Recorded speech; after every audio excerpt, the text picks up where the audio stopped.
Tingginya curah hujan sejak beberapa hari kemarin dan meluapnya Sungai Krungklut membuat Jalan Nasional Aceh Selatan Sumatera Utara terendam banjir hingga mencapai ketinggian 50 cm lebih. Akibatnya akses lintas Aceh Sumatera Utara maupun sebaliknya lumpuh total. Curah hujan yang tinggi sejak Jumat malam membuat meluapnya Sungai Krungklut.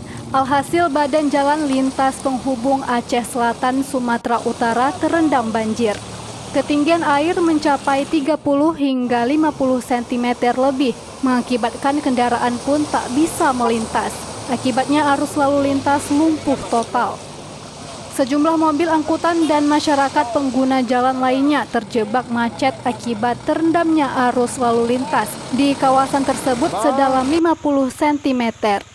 Sejumlah personil BPBD, TNI Polri, dan masyarakat terus melakukan upaya penyeberangan terhadap kendaraan roda 2 dengan menggunakan becak.